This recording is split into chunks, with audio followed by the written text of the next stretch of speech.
Welcome back to We're Your Girls. We're your girls. We're your girl. I hope you had a good week. How was your week? How was your week? My week was good. You know, can't complain. How about yourself? Good. We just came back from France. We sure did. Mm-hmm. Baby's first time in France. One of the first things that Taryn told me when we met is that she wanted to take me to Paris. And after all these years, we've done it. It happened. It was glorious. We did it. We're done. We're out there. It's done. Yeah, it was good. And it was. How did you like Paris? Oh, I loved it. I mean, I know we've talked ad nauseum about it. I want to move there. We need real estate. We need property. We need visas. We've got to start somewhere. Property, acreage. In that order. Perhaps a small, what is it called? Not a Vici. What is it? Trace, you're a Euro person, although you're not exactly European. You're like a Euro person. You're like a non-American. A homestead. What is it called when somebody has lots of land in your land? An estate. An estate. You hear, she has a really great accent. She goes, an estate owner. Oh. I love our producer, Trace. She has a cool accent. People with accents not only sound smarter, they are smarter. I wonder if people consider how we speak an accent. I think about that when I go overseas. So everything's does an it sound like an accent? But is it as sexy as like an Australian accent? Or I think Americans talk like Sims. Duncan growl. That's Take exactly it what it Baladen. sounds Like like. that's what we sound. Like our language is lazy and clunky. Yeah, that's accurate. Damn. I'll add to that Ebonics and being Southern. It just sounds Let me stop really you there because Ebonics are crazy. beautiful, and I don't count Ebonics as part of that. You think Ebonics is beautiful? I absolutely do. You better have a toast this week. You bet your ass I do. To sex, smut, and UTIs. Whoa, whoa, whoa, whoa. Cheers.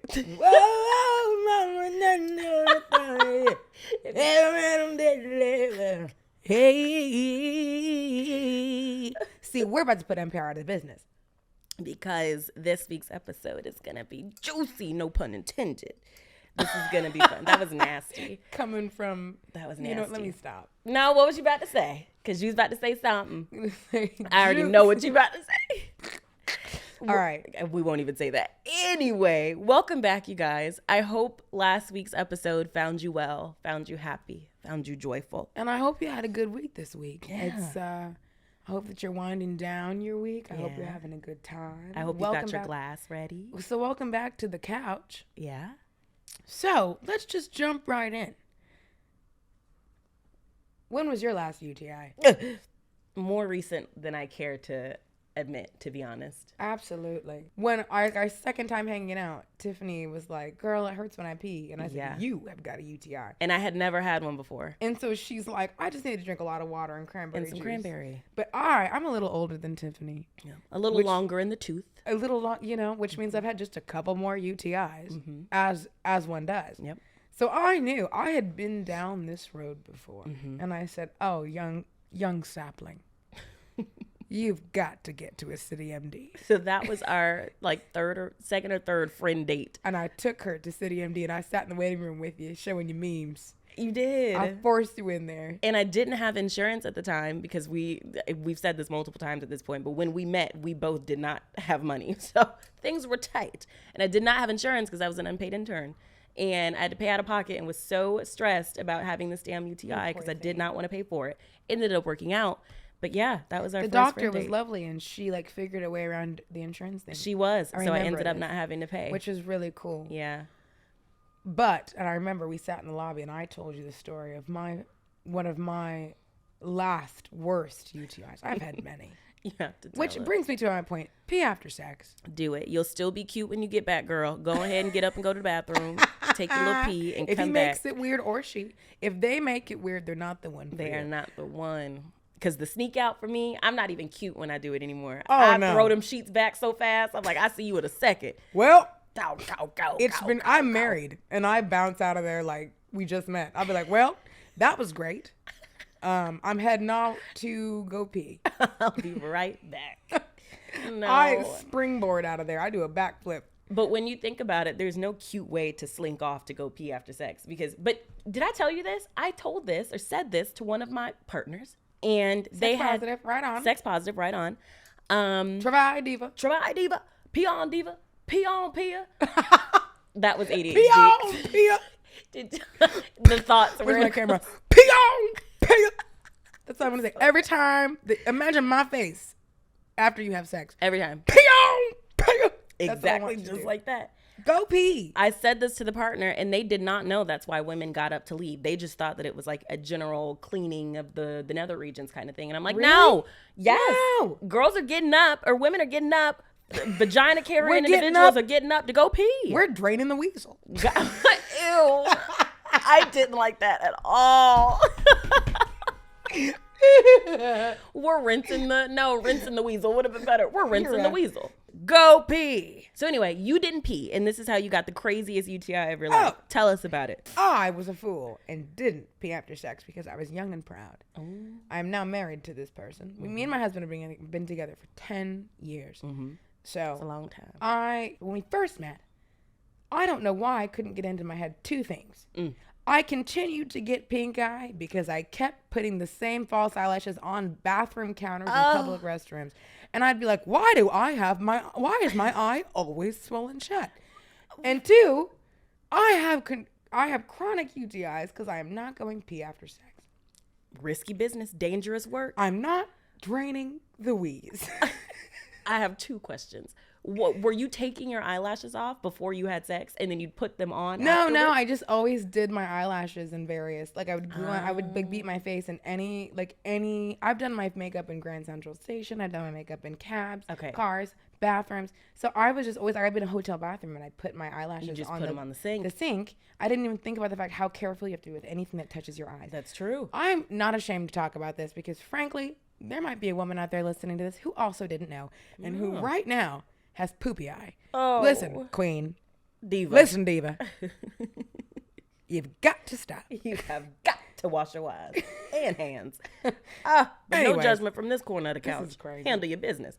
Okay. So anyways, long story short, at the time I worked at a little bridal store in Seattle. Cute. Okay? And I came into work one day and I was like, oh, it hurts when I pee. I think I've got another UTI. Oh, no. And my boss at the time was like, I've got the best remedy. And she gave me cranberry pills. Okay. And a bottle of cranberry juice. She was like, down this bottle of cranberry juice, take these cranberry pills, and you will be UTI free by the end of the week. Now, this is an important question. Was it cranberry cocktail or like the straight up it was cranberry like, juice that curls your chest hairs? It was like I went and she had said, you need organic like cranberry Girl. juice. But I went and got ocean spray. What do you want me to say? What do you want me to say? What do you want me to say? No. What do you want me to Cranberry do? cocktail. What do you want me to do? I had no idea that's how cranberries taste like. screaming. So you take the bottle. Drank a whole gallon of ocean spray. Took a bottle of cranberry pills. Have a diabetic shock. And here's those to be fair, my symptoms did subside for a little while. Look at God. Keep listening. Oh. Because it's actually look at Satan. Oh no. So anyway, my symptoms do kind of get better. And I was like, wow, I guess I don't need to go on antibiotics to cure UTI. That's not true. Oh. Stop it. If it was the 1700s, I would have been dead years ago. I thought about this the other day. Like when they got yeast infections, UTIs. We can't even discuss it. Pneumonia. Like what did you do? What you passed on. That's what you let did. go and you let God. It's like crazy. No. You just passed away. That was it. That's about it. Like a common UTI would have taken both of us I would out have of here. one eye from the amount of times I had pink eye. Oh God. And my vagine would just be sandpaper. Oh. I'd be like, I'd be uninhabitable. Anyways, not conducive to life. So I actually traveled that week. I got on a plane. I take a plane with a UTI. Oof. And I remember I got off the plane and I felt a bit feverish. I was like, I think I'm coming down with the flu. No, diva. That was sepsis setting in. It's crazy. So we go to bed at the hotel. Wake up the next morning. Immediately I wake up and I feel sick. Like I'm actually sick. I go pee the next morning. Blood in the toilet. I fill the toilet with blood. Oof. I'm walking through the streets of the city. Never been to before. I have no idea what's going on. Oof. A man I remember ran into me. Yeah. And it hurt all the way through my bones. Like everything hurt. Oh, this was the stupidest thing I've ever done. Like truly, I'm mad at myself for having let a UTI get this far. Like I actually was like I had cold sweats. This was insane. This was insane. Never let your UTIs get this far. The point of the story is I walk into a city MD somewhere random, and I walk in. I don't know what to do. By the way, this is really important to the story. I am 20 years old, which means I have no ability to handle anything calmly or with any couth or tact ever.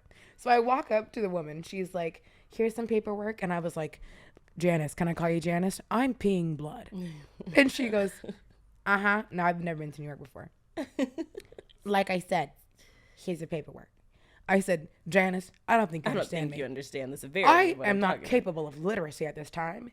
I'm peeing blood."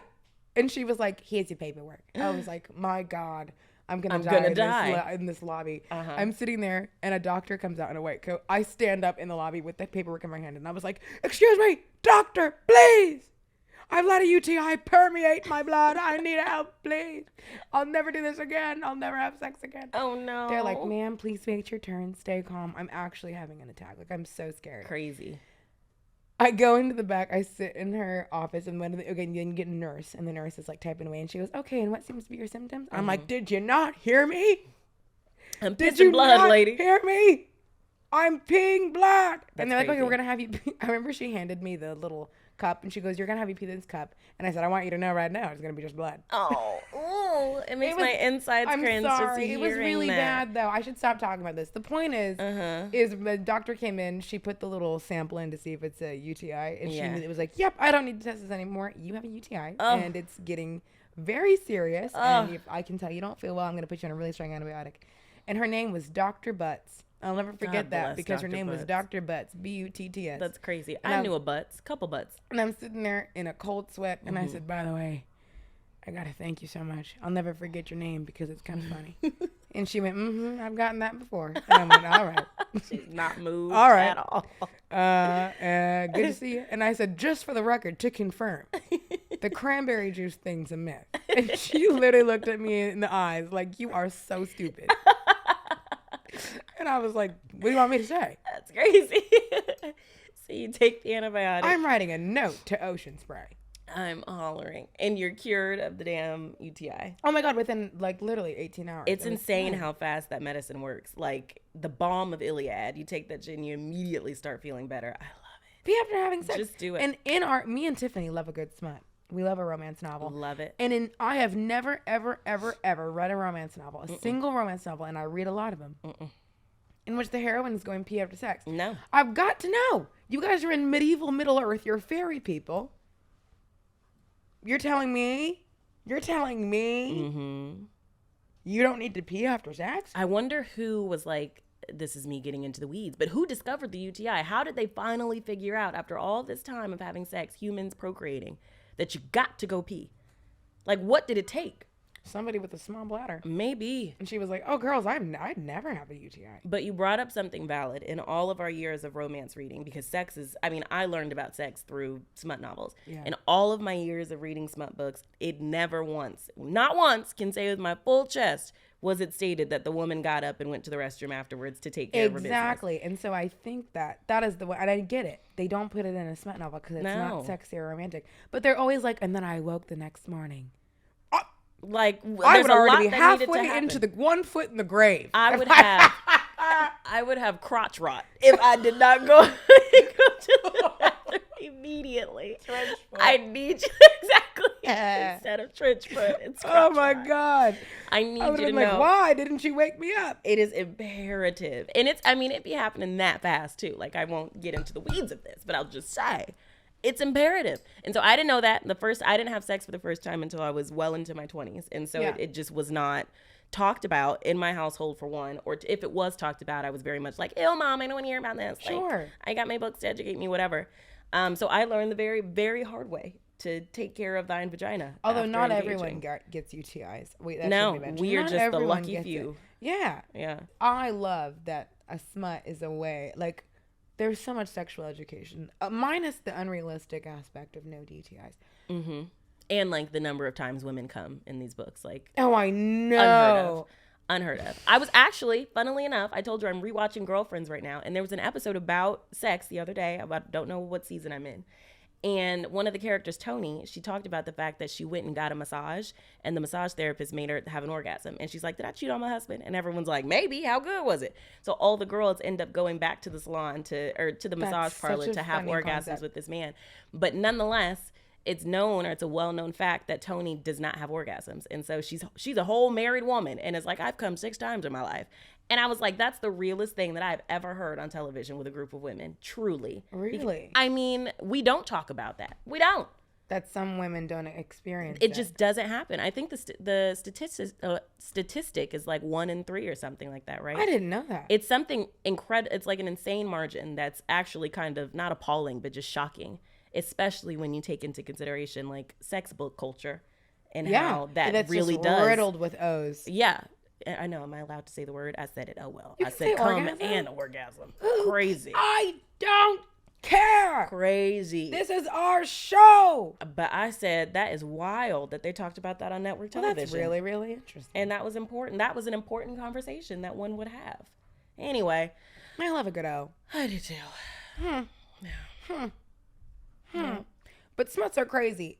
I was reading a smut in which, you have some of the funniest smuts on your phone. I do. And One the list thing that we continues talk about, to grow. So here's what's really funny. We're out with a group of girls. Me and Tiffany. We're at a bar with a group of women that we don't know very well. Yep. And we were all talking. And I said, they're like, what do you like to do in your pastime? And I was like, we're big readers. We love to read. That wasn't meant for us to all start talking about books. No. Because at which point, we had to reveal the fact that we have a very limited array of books that we read. And that came about because usually when you say, I love reading, I'm a big reader, people want recommendations. I can't give you recommendations on what I be reading. Go ahead and read and what your recommendations are. Pull up your Kindle library right now. I got it open pull it already. Up. Let me pull up mine. Because I knew that's where you was going. I said, she wants to know. Currently enjoying. I'll trade you one. Wait, what are you reading? His Darkest Devotion. Third book in the series called His Darkest Deceit. Delicious. Hold on. I gotta tell the audience, because that is what these things are called. When I have is Twisted Games. Ooh, I think I've read that one. Who's it by? Anna Juan. Yes, I can picture the cover. She is like, that's not a chess It's this piece. man that looks like he's at the bottom of a well and Let me naked. see. Hold on. He's like, ooh. Hold on, look at this man. I think I have an Anna Huang book on here right now. They're all in black and white. Correct. They're all correct. big, beefy men. This one popped up on Instagram as an ad, but I cannot recommend it. It was terrible. Mafia Kings, Dario. I sent it to Taryn and was like, they got the right one. And I downloaded it immediately. But Taryn thought it said Mafia Kings, Derulo. And thought it was a book about Jason Derulo. I thought it was a Jason Derulo fanfic. It was a terrible book. Don't read that. Don't read. I can't even say it was terrible. That's not nice. We'll have to take that out. I mean, That's not bad to say. That's hilarious. Okay, I don't want to upset authors. Hard Target, Pamela Ooh, Clare. That's a good one. Disgusting. Yeah, it was a nasty. I love it. Deal with the Elf King. Elise Kova. That was good, and I don't want to hear it. I loved that book. It was filthy. Deal with the Elf King. Smut needs to be stopped. I have nothing to top that. That is so funny. We also have Scoring the Player's Baby, because why not? What the hell?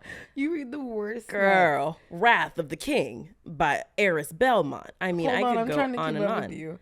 Keep going. Oh, mine are born. Oh, Rogue Spy. Ooh. Joanna Bourne. Is that one of your? I didn't finish that. That's a DNF for me. I didn't finish it, but it didn't mean it wasn't good. I just didn't finish it. That's all right. Oh my God! Wait. What do you have? I love a good Nora Roberts. Dance Upon Air. Oh my goodness! This is how I know you're more grown than me, because you read Nora Roberts, and I love that for you. They're not sexy enough for me. You're right. She does be doing and then like the camera pans off.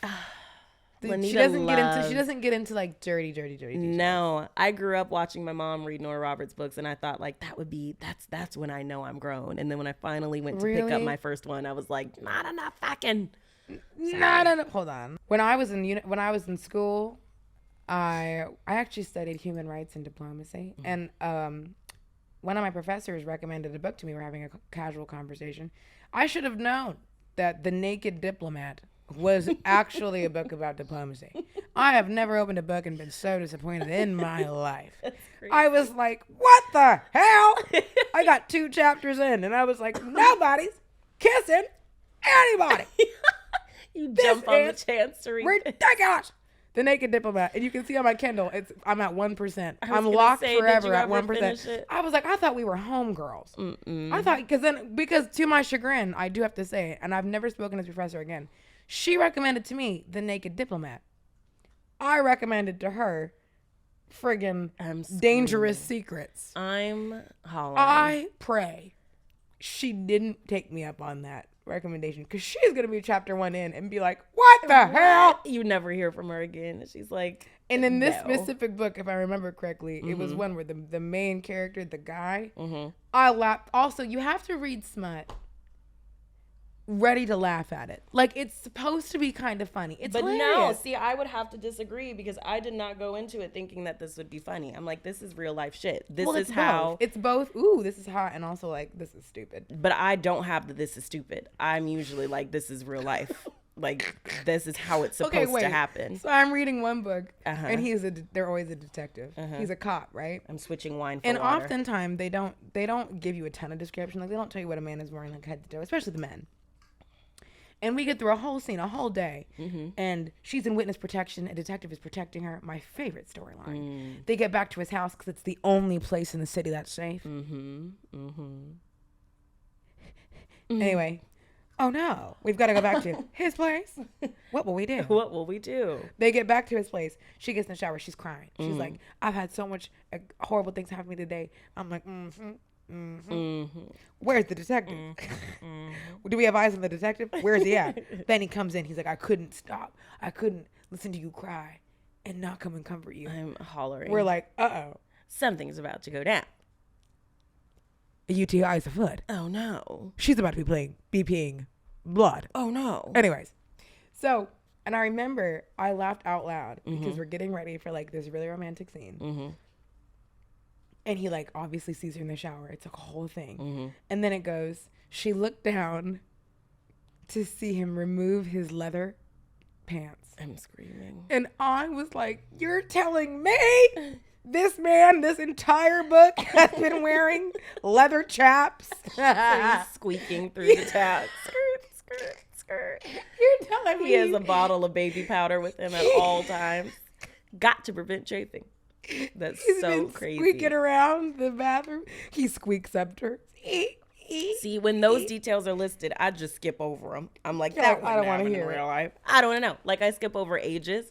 I make up my own ages. Oh, if they're descriptions, teenagers, that's weird. I make up my own descriptions. Yeah, I cast myself in all books. You do? So if she's a willowy blonde, not today. Now she's a feisty dark today, and that's all I'll say. Oh my god, I love that. I actually love casting my smut books. I know, and we have our our repertoire of people that we constantly use. Henry Cavill. I know I say his name wrong. I know Henry Cavill. How do you say it? I don't know. I hear Cavill and Cavill, but I'm Cavill. I don't know what I say Cavill. All right, but that's like how I pronounce Charlize Theron. I say Theron. Charlize Theron. Siberius. Siberius Theron Jones. Alabama State. Wide receiver. I'm gonna put this pillow over my toes because I haven't had a pedicure in at least a fortnight. I haven't had a pedicure in 100 years. That's why I got the corn on this toe would appall you. Like and I got a pedicure 2 weeks ago. Like, my that's disgusting. bunions misshape have created a shape to my tennis shoes. Oh, that is insane. I look like a centaur walking around here. That's crazy. My favorite joke is that God dipped Taryn and I in the pretty jar by our ankles because if we had gorgeous feet, we'd be unstoppable. So we both have really crazy feet, like bunions, corns. I'm talking not hammerfoot, like wild out here. We look like we worked we had to be shoeless for the first half of our lives. 1000%. Which is ridiculous. Because we didn't have to be. Although I was barefoot quite a bit growing up. I wasn't. I just got genetically bad feet. My dad has horrible feet. No, my dad has bad feet like, too. Bad. Anyway, back to the books. Back to the books. Also, another thing, no one ever describes the men's feet. Because if they did, it would take you right out of the romance. That's so true.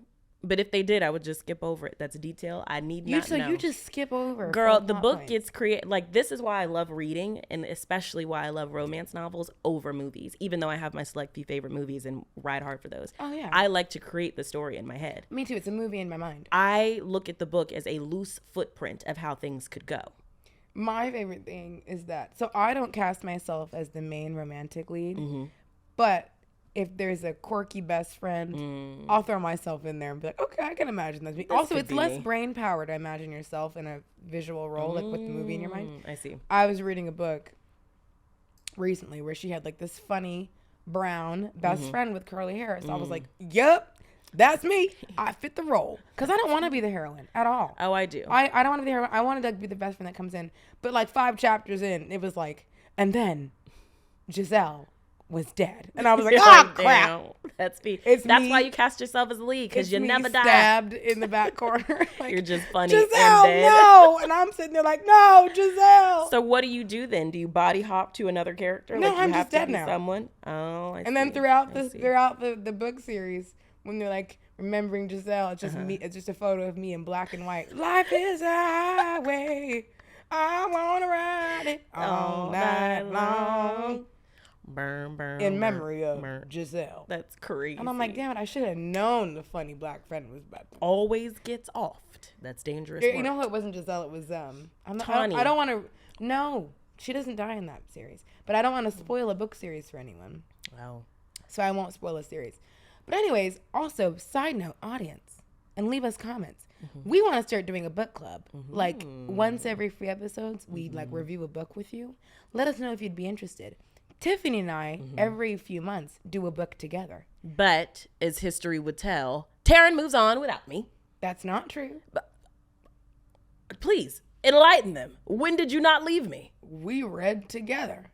Until you were like, girl, I haven't read in a week. And I waited for you. I said, you have 1 week That's to true. get caught up to me. That's true. And you didn't read.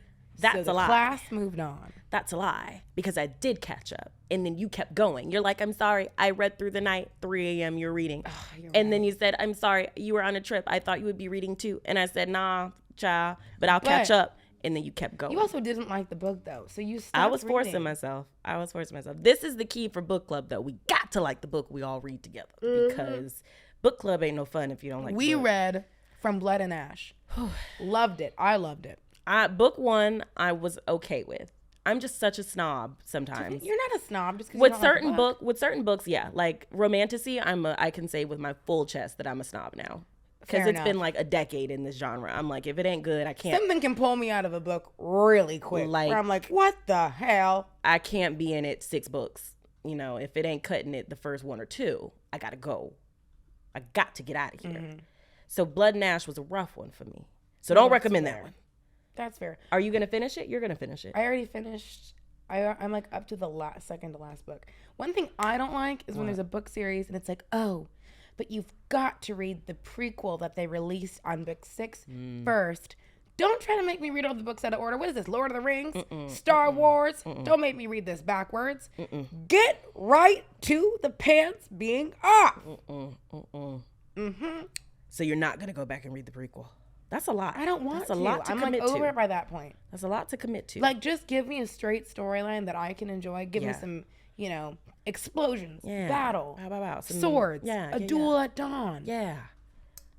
And then in the book. And then a heated exchange, and I'll be really happy. Have you ever read a smut where you get to a chapter and you're like, well, that was too much.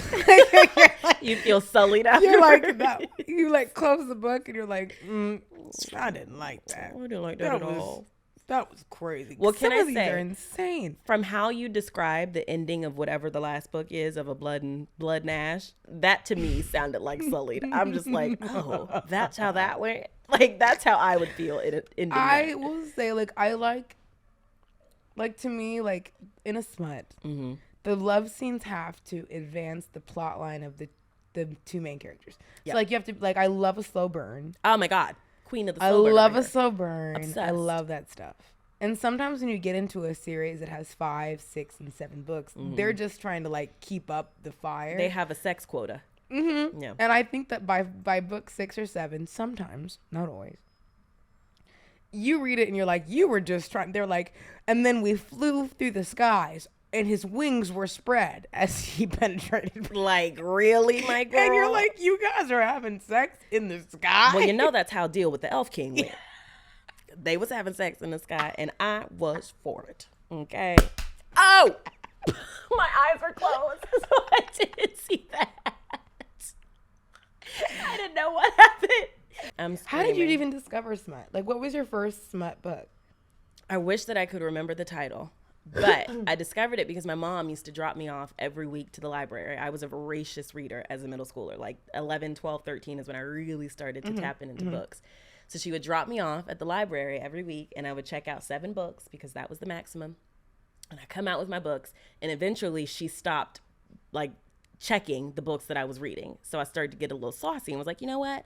Maybe I can make my way into the contemporary romance I was going to say, you found yourself in the contemporary section. Oh, yeah, because they had a whole separate section for YA, and that's where I used to live, hours and on hours. And I said, this week I'm going to try something different. And it started off with one book. I would just sneak in one, like looking back, very mild, maybe one fade to black sex scene. And I was like, reading this in my bed, like, oh my God, that's so nasty. Yeah. But didn't really know what was happening. I was just Sure. like, oh, okay, fade to black. That's it. Like, the detail wasn't plentiful. Sure. Details started getting real plentiful real quick. Let me tell you that. And so I would go back to the library and my mom stopped checking the books. I was checking out the dirtiest, nastiest stuff at like 13, What was your first 14. One? It was an Alona. I have it on my phone. An Alona Matthews or Andrews. What's her name? Hold on.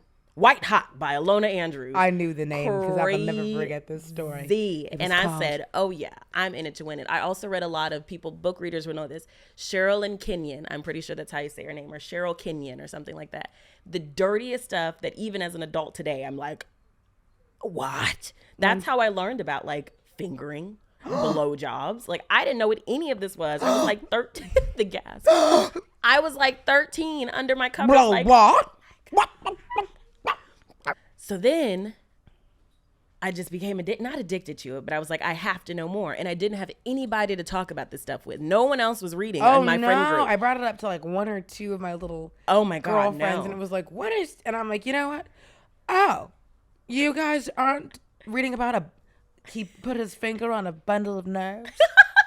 I was coming to compare notes to see if you guys knew where the bundle of nerves was. Because I didn't. I wish we had each other. And we say that all the time, that we would have been friends. Or you don't think we would have been friends. I think I would have been too nerdy for you. I was this weird kid. I was the nerd, like, savior, though. Yeah, you were cool. I wasn't. I was just the funny black girl. So I existed in a world of my own. Funny. Like, I was a little... Listen, as I always say. Mm-hmm. It's like I always say.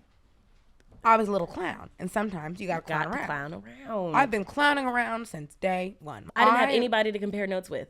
I was on a family trip to the coast of Oregon because I'm from Seattle. Yeah. And we were at a beach house, and I was pissing my mom off, and she said, "Why don't you find a book to read or something?" Oh, did I? I became suspiciously quiet for the rest of that trip. That's how it went.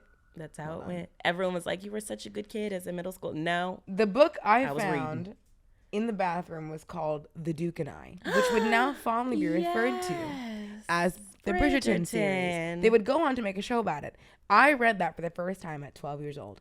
My mom saw the cover, and it was just a woman in a beautiful big dress, and she's like running, I think, if I remember, in The Duke and I. I thought it was a princess story. Mm-hmm.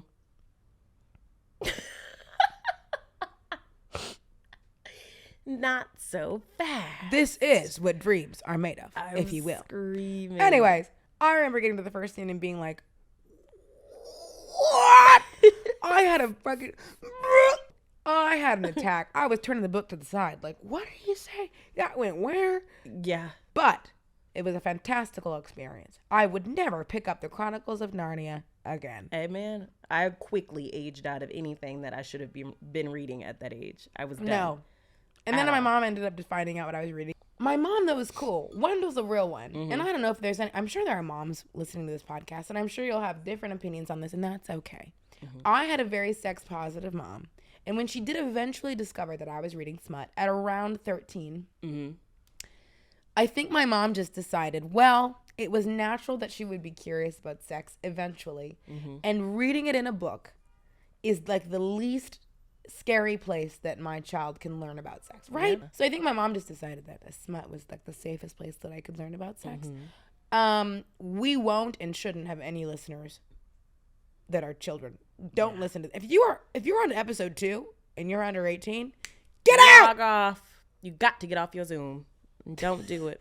Go do your homework. Go do your homework. Anyway. No, that's a good point. But I actually talked about this with my mom recently. She did not know. She still, literally up until about 6 months ago, she did not know that I was like a voracious smut reader my entire teenhood. Really? Anyway. Your mom didn't know that you read smut? No. She never just looked at what you were reading? No. It was lock and key, my girl. And then I eventually started to read on my phone. I stopped going to the library and started to get Kindle books only. But I was downloading them illegally. She would never know. So she would never. What?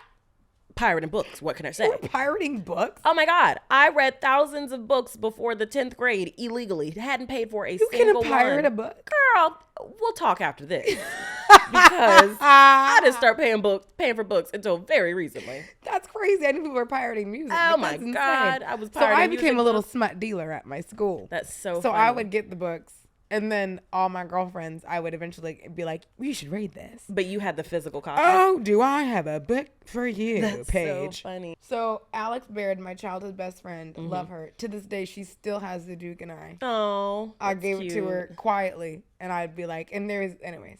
I like, oh, we still, That I is still so have friends. sweet. Anyway. I was very secretive with my obsession. Like, we enjoyed them very differently. I didn't want anyone to know, but I grew up in like a staunch Christian household. So I was like, it wasn't staunch. And you grew up in the South. I grew up in the South and I grew up in a very Christian household. So it was just, I don't know. I assumed that I should not have been reading this. So I didn't let anybody in on it. Like, think not even probably my for the friends at best. school.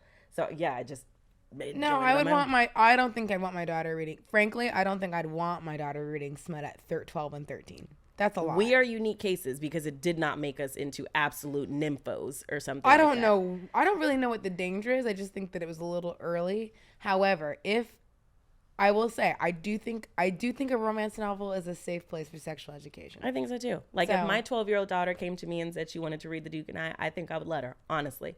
Only because I would rather her, I don't know. Something feels, to your point, safer reading it than watching it or asking a friend about it. Especially because they're 9 times out of 10 written by women. Yes. So that, to me, that's more positive than her does stumbling feel, across it does feel porn. more empowering and sexually positive. I love it. And also, I was talking to one of our mutual friend, Tati. I was talking to Tati about this. She got into reading romance novels because she just came across one that her mom was reading, and she read at a high level as a kid. So her mom was like, fine, you can read it, that's fine, because she was an advanced reader already by that age. So it just made sense that she would allow her to read it. I'm like, you know what? If I had the same situation with my child, like I had a reader for a child, I don't think I'd be like, not quite, maybe not right now, but I'd want to know that she's reading them, if that makes sense. No. So I think, hats off to smut. I'm a fan. I posted about reading smut once, and I had a commenter be like, I'm unfollowing. Oh. A woman. Oh. She was like, oh, I didn't like this. I don't like that at all. And I was like, you do know I'm married. I think it's safe to assume that I'm constantly at risk for a UTI. I wonder what this woman's background was. Why did you crazy. didn't dislike that? What is I don't like Why that. are you upset? That's wild. Like you didn't watch 50 Shades of Grey? That's why smut is so important. Sexual liberation is on the other side of reading about sex. Exactly. And that's the reason this is important. I think men are allowed to talk and joke about sex without rules, without limitation. And and women, I don't feel like we have the same, I don't think we get to I don't think in the past we've gotten to operate by the same rules. So this is us reclaiming it. I would say. Sex is great. Sex is great. We love sex. Sex on the ground, sex in the sky. Sex on the back of the Elf King. Sex all around. Sex with the centaur. All of it's great. Sex with a half man, half wolf, half elf. That's the thing with these books. You're reading and you're like, wait. What is he? Anyway, so then she fucked the ghost. And that's when I knew the chapter was over. I read one of those. And it was like, how did that work? But he became a man only during sex. Crazy. Can't make it up. Anyway. I picked it up out of sheer curiosity. I was like, how'd it work? Wait. It looks like you have a facelift because the hat is so tight. He became a man only for sex. Only for sex. Arousal would spark his humanness. And then he would go back to his ghostly form. Stop writing that. It was crazy. I'll have to find the book. It was insane. Yep. One thing I love about our friendship is Yeah. that I'm married. Yeah. You are a girl that is dating. About town. And I love the way we talk about sex. And I still feel that we're very, very sex positive. Very. Even though I don't think it's all that different. I'm not having sex with a centaur. To be fair. And you're having sex with a ghost who only takes human form during states of arousal.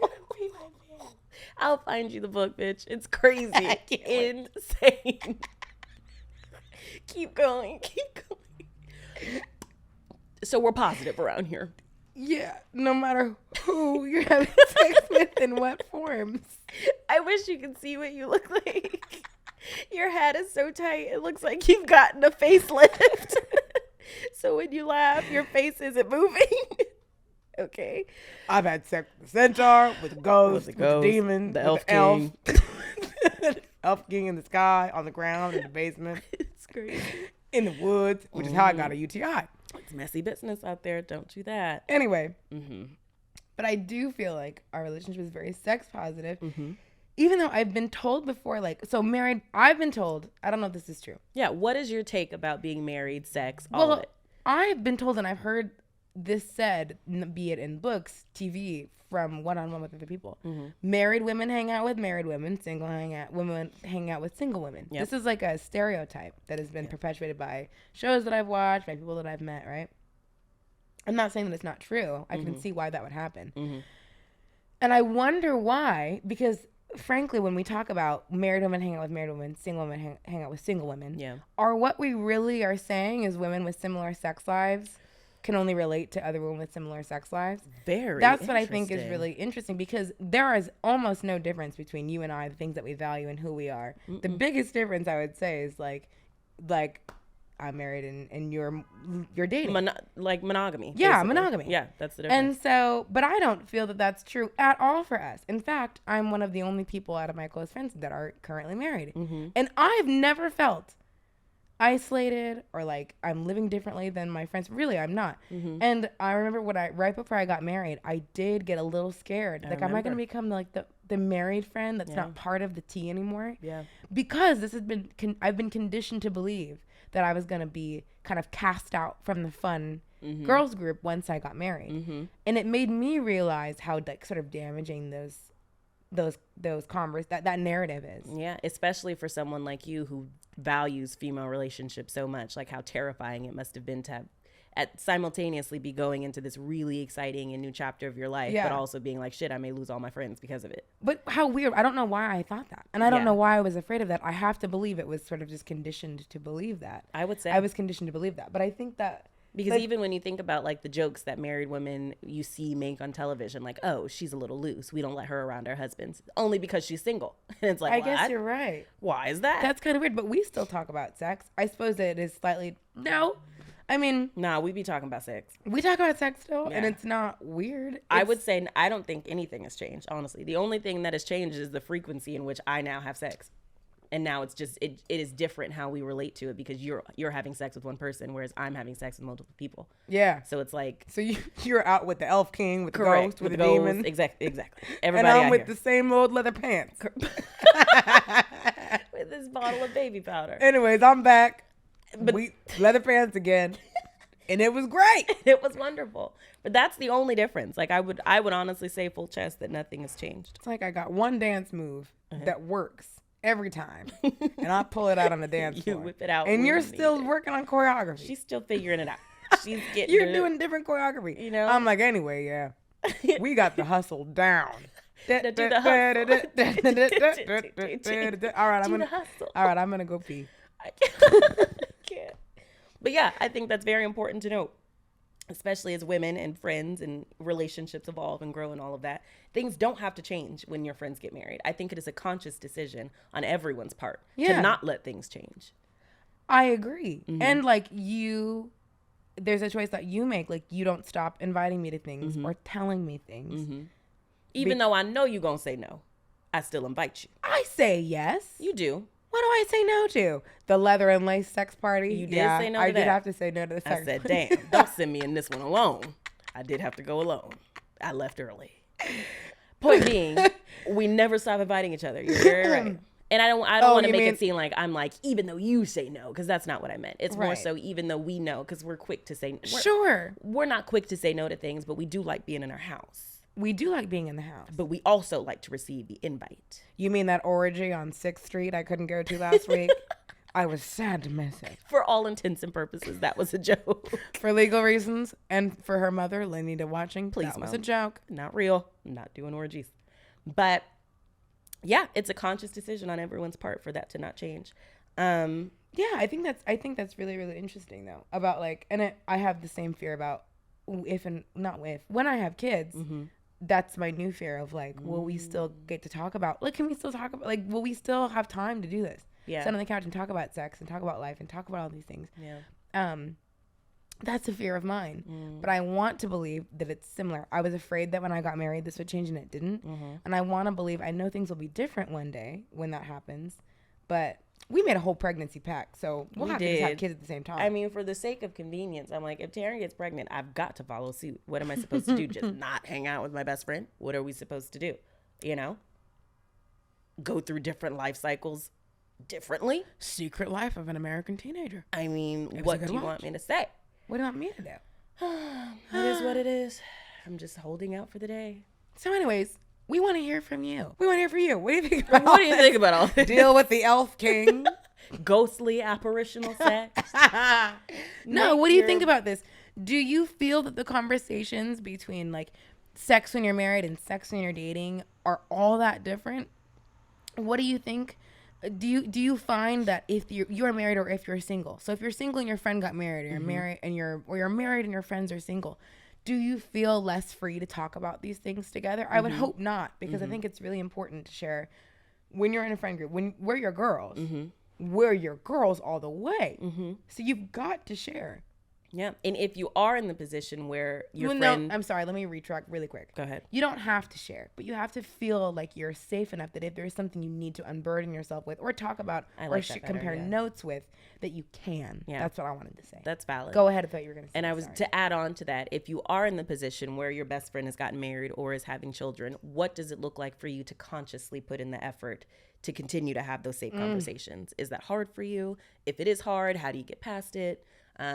If you're not doing it and you don't feel comfortable with that, what does that look like? Who are you now talking to about sex and sucking and fucking, if not your best friend? Sorry, Mom. Now we got to end the podcast. At the end of the day, we're all doing it. Regardless of your marital status. You switched to water now? I sure did. She switched to water, ladies and gentlemen. Let me switch back. Don't give up. Try, diva. Can we also please explain? One thing that's going to be heard in this podcast is some of me and Tiffany's favorite quotes. One thing we say all the time is "Travail, diva."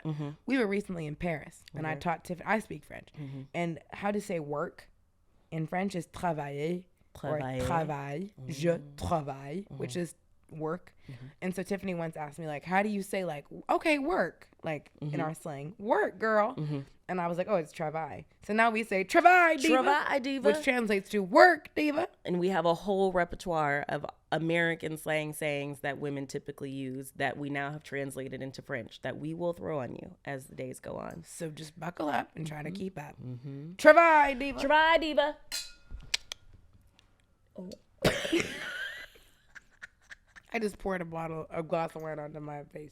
I don't know what you want me to say.